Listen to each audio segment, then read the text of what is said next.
Alors bonjour, petite vidéo à l'arrache concernant mon installation solaire. Donc je vais bientôt changer et augmenter ma surface de panneau pour avoir plus de courant. Donc il est plus ou moins midi. Ouais, c'est pas génial hein, enfin voilà. Le panneau solaire il donne pour l'instant quelque chose comme ouais 13 watts, 14 watts, quelque chose comme ça. Et il fait un temps magnifique. Mais il fait beau quoi. Mon petit panneau de 270 watts. Alors, pour un système off-grid, vous voyez, moi j'ai juste deux bêtes batteries. Bon, celle-là c'est une gel, j'ai été con, voilà. Et j'ai une bête batterie Noroto. Comme ça, bon ben, oui, mélanger les batteries c'est pas bien, mais quelque part on s'en fout.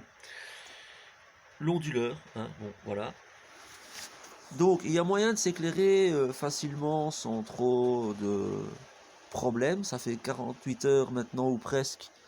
Ça en fait 43, je crois que j'ai branché tous mes systèmes pour l'éclairage. Donc vite fait bien fait l'éclairage. Sur le régulateur, le bouton là permet justement d'allumer les lampes. Je ne sais pas censé voir le petit logo de la lampe. Allez, fais la mise au point, petit jouet. Ici en haut à droite, on voit qu'il y a une ampoule dessinée. Donc, si j'allume les lampes, hop, magie magie, le néon s'allume. Pour qu'un néon comme ça s'allume, j'ai dû élever la tension et monter à 36 volts, sinon il s'allume pas. Il y a aussi moyen de brancher un petit bitonio en USB pour recharger. D'ailleurs, on voit bien que là, il charge. S'il veut bien faire la mise au point.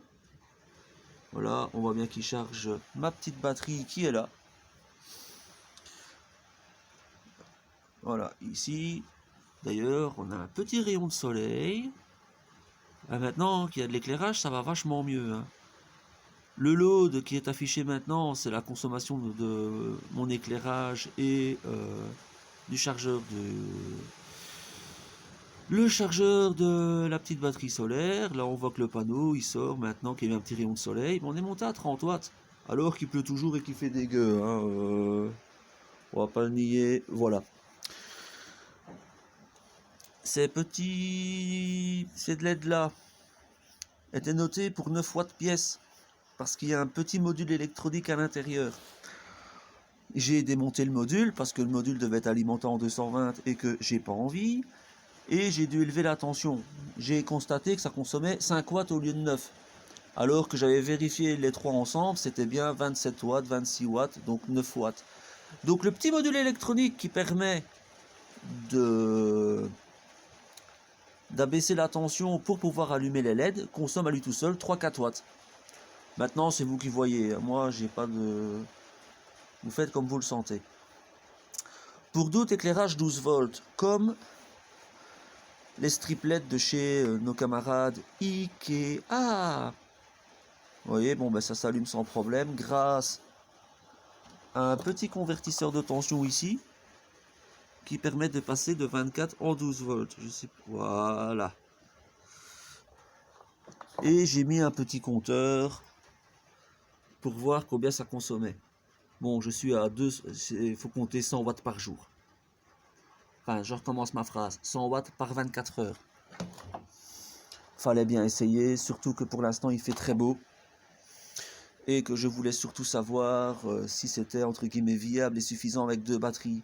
Le problème n'est pas le solaire, c'est la capacité des batteries, c'est la taille du réservoir. C'est un peu comme votre vélo électrique. Vous prenez une petite batterie, vous pouvez faire que 50 km, vous en prenez une grosse, vous pouvez en faire 100. Malheureusement, un système off-grid, c'est la même chose. Il faut savoir compter sur des jours un peu comme aujourd'hui où il n'y a pas de soleil. Enfin voilà, les LED ici, si on regarde bien, attendez, je vais le mettre dans le bon sens. Voilà, les petites LED Ikea consomment entre 3 et 6 watts, tout dépend de l'éclairage qui est donné dessus. Parce qu'évidemment, bizarrement, la couleur fait que la consommation change. Si on fixe la couleur, Voilà, hein, rouge par exemple. Là, on n'est qu'à 3 watts. Allez, fais la mise au point. Gentil bébête. Si on passe par exemple au vert,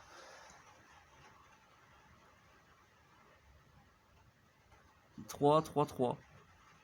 Ça oscille entre les deux.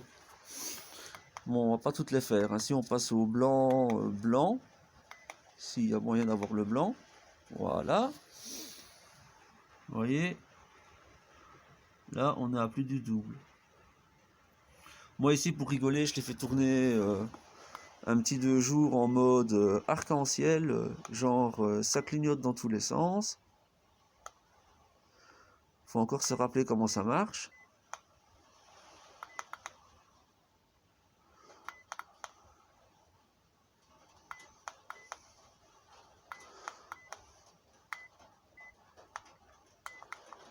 Ouais, on s'en fout.